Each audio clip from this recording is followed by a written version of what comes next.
Vous allez entendre le capitaine d'un pétrolier indien supplier les vedettes iraniennes d'arrêter de tirer sur son navire dans le détroit d'Ormuz. Envoyez la marine, envoyez la marine. Ici le motoring du Sanmar Herald. Vous m'avez donné l'autorisation de passer. Mon nom est le 2e sur votre liste. Vous m'avez donné l'autorisation de passer. Vous tirez maintenant. Laissez-moi faire demi-tour. La voix appartient au capitaine du Sanmar Herald, un super pétrolier battant pavillon indien, transportant près de 2 millions de barils de brut irakiens à destination de l'Inde. L'Iran avait autorisé ce navire à transiter. Son nom était le 2e sur la liste approuvée du jour, alors il a traversé le détroit. Mais quelque part là-bas, près d'Oman, 2 vedettes de patrouille des gardiens de la Révolution sont arrivées à ses côtés sans contact radio, sans avertissement, et ont simplement ouvert le feu directement sur la passerelle. Des tirs ont touché les vitres de la passerelle. Un 2e navire indien juste derrière lui, le vraquier Jagannath, a également été touché par un projectile non identifié. Parmi tous les pays de la planète sur lesquels l'Iran aurait pu pointer des armes, l'Inde est vraiment le dernier pays pour lequel cela aurait du sens. N'oubliez pas, l'Inde était l'un des rares pays que l'Iran considérait vraiment comme une nation amie. Au cours des 7 dernières semaines de la guerre, l'Iran a tiré sur des dizaines de navires dans et autour du détroit d'Ormuz, principalement des pétroliers liés aux États-Unis et à Israël, sans toucher de navires chinois ni indiens. C'était la première fois que les forces iraniennes tiraient sur un navire marchand indien.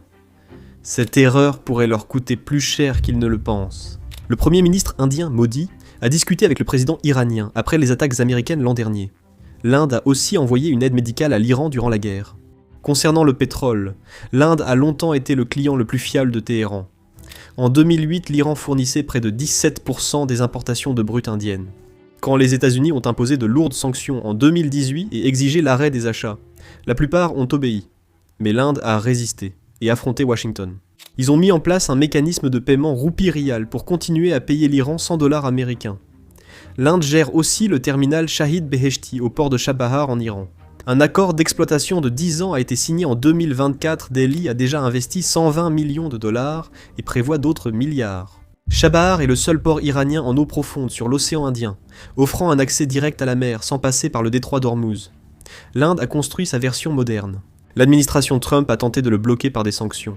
L'Inde a tant insisté pour Chabahar que Washington lui a accordé une dérogation, seule exception du régime de sanctions.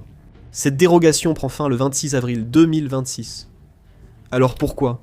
Pourquoi l'Iran ciblerait-il des navires indiens, entre tous ? Honnêtement, nous l'ignorons encore.